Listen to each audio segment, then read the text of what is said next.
sort of team. I guess through a couple weeks, what have you seen from that? And I guess how can you maybe get that part of your game going?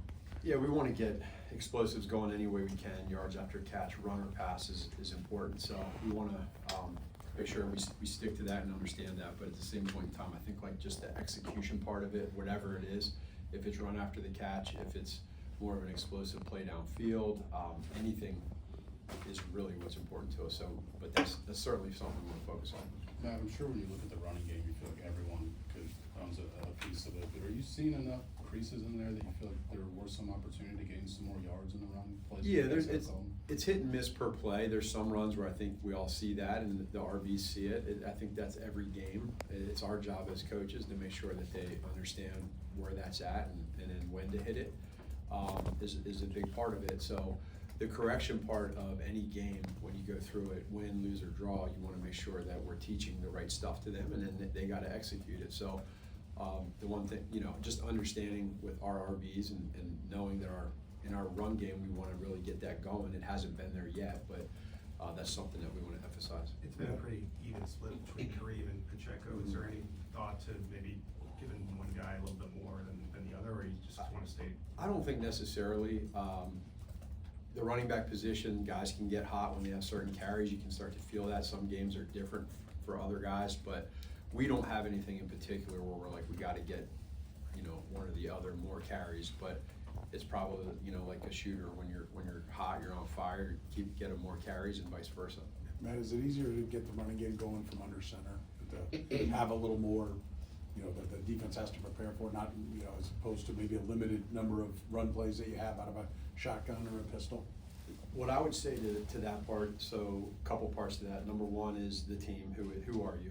Are you a running team? Are you a passing team? And then the next level to that is when you do decide to run the ball. I think what you're insinuating is a little bit of, we call them breather runs per se, and almost for Pat, they're breather runs where it might not be the RPO style where there's less decision making, it's more just downhill at you. So are we more of a gun run team? Yes. Are we looking at dot runs as well, what you're getting to 100%? So we're really trying to evaluate what are we best at. I think the biggest thing that we're probably all tackling in this room right now that you guys are probably wondering and asking, and we want to get to as soon as we can, is what is our identity? And that's across the league. Everyone starts to create one, and the sooner you find that identity on offense with the players you have, the better you can be. So to your question, the dot runs, downhill, we call them breather runs, are certainly a part of it. I know you guys come up with a game plan, Pat's part of that, and you look at, hey, what do you like, what do you not like? Does Pat like being under center? Is he comfortable with that part of the equation? I mean, I know where he came from in college, and you guys have done a lot out of the gun. Is he good with that kind of formation? He'll be comfortable when it's productive in any run game. I mean, any quarterback's best friend is a run game. It helps out with so much. What do you think your identity should be, Matt?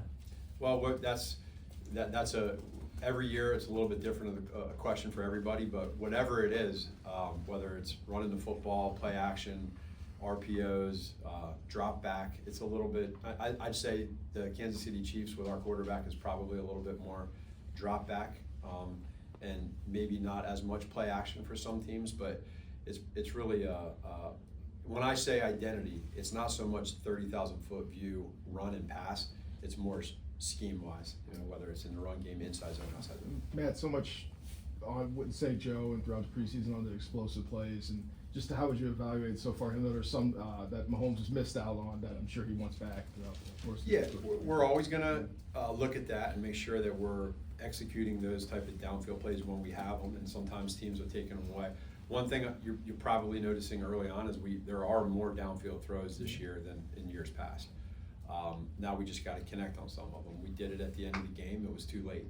We want to keep that going and be able to, when we look at it as a staff and as a team, to me it's about starting fast. The last two games now we've gone 3 and out, and we want to start fast, and that helps our defense out. So how do we get to that point? I don't care if it's run or pass. How do we get touchdown on the first drive? Irby, and then we'll go Taylor. Coach, you mentioned trying to figure out your identity, but how much has the absence of Rasheed Rice, Xavier Worthy, Jalen Royals over these last two games affected not able to establish an identity? Probably one of the first things that what I love about Coach Reed is what he instills in his players and coaches is we stay away from the excuses of the personnel part of it, or you don't have this or don't have that. And so we're all engraved that way. What's real is that, you know, you go through training camp and you go through OTAs. Timing is important. At the same point in time, the next guy up mentality for when there are issues or a suspension or whatever, when you don't have those guys, we got to roll. Like that's who we have. So that's what I think for us as coaches is how do we put the players in the best position to what they do best to succeed. And you look at the last two games against, really the last three games against three really good, you know, two defenses with the Chargers and the Eagles.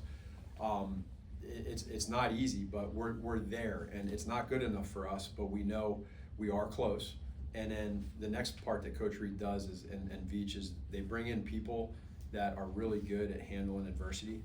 And I think more than anything, when you go through obstacles like we're going through right now, trying to figure out what is the identity, how do we put more points up with where we're at right now, it's easy to do when you have good people. Some places don't have that. And so what I really like is we have that, so that's what we're gonna do. Taylor? Speaking of bringing in guys, people were fired up about Josh Simmons making that tackle off the Travis Kelce interception. What's that say about him, and what do you think about him, the rookie, making that play? It was spectacular, and you know, it just goes to show that it can be anybody at any time that can make a big time play. And I also say this, everyone saw that tackle, which, I mean, he was going with that, with his miles per hour and making a great hit, right? It saved a big time play. But we also, you know, you go back and look, number 5 was gonna get him too. And you go look at Hollywood and what he was doing from that angle, he was gonna be next. So one thing that we try to do is really make sure that we're holding each other accountable and get together and show that kind of stuff and let them see not just the bad stuff or what we can do better or what we can call better, execute, but also too the good stuff of what's there and what we're gonna get to, because we will get there. Last two quick ones, Todd and then Nick. So Patrick, you know, has told us a couple times about throws he's missed, or when they against Noah and the later one to Thornton. Are we just seeing some of these things because you're 0-2, or has this been more mistakes or misses than you've seen in years past because they just maybe been missed because you win the games, or is it about the same number of missed throws? Yeah, my initial reaction to that question is probably it's magnified when you're 0-2. I think that's probably something we focus on more. And we look at it every game. I mean, we want to, going into this year, we've talked about the mindset of aggressiveness and being aggressive. So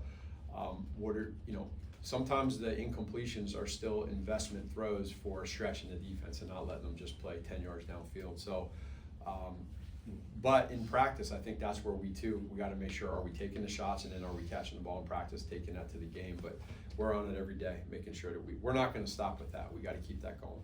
Last one, Nick. Matt, for Brashard Smith and Robert Tunyon, how do you work at integrating them in the weeks ahead here to get them touches and targets?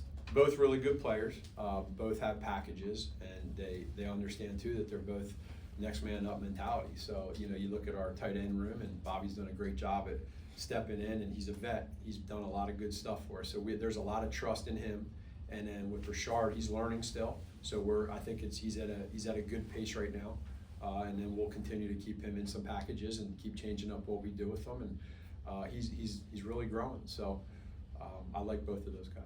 Thanks, Coach. Thanks, Coach.